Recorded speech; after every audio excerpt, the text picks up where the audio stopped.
Hi, I'm Nitya, your tutor at Nityaz Academy. Let's learn polynomials together, step by step. A polynomial is just a sum of terms like 3x cubed minus 2x squared plus 5x minus 7. The degree is the highest exponent, here 3. To add or subtract, you combine like terms, same variable, same power. To multiply, you distribute every term into every other term. The SAT keeps these clean, so stay organized. Here's the key SAT idea.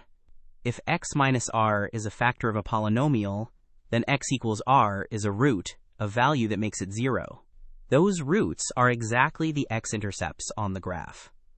And the zero product property says, if a times b equals 0, then a is 0, or b is 0. That's how you turn factors into answers. Let's multiply x plus 4 times x minus 3. Distribute. X times x is x squared, then minus 3x plus 4x minus 12. Combine the middle. X squared plus x minus 12. Now suppose we add 2x squared minus 5. Line up like terms. 3x squared plus x minus 17. Neat and done. Now find the roots of x squared minus 2x minus 15 equals 0.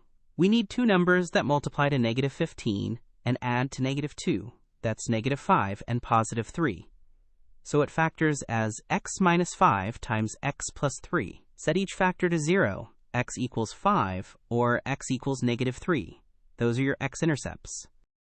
So on test day, 1. Combine like terms and watch the signs. 2. When multiplying, distribute every term completely. 3. Factor to find the roots. 4. Remember those roots are the x-intercepts. If factoring feels slow, the built-in Desmos calculator can graph it and show the intercepts instantly. Use whichever is faster for you.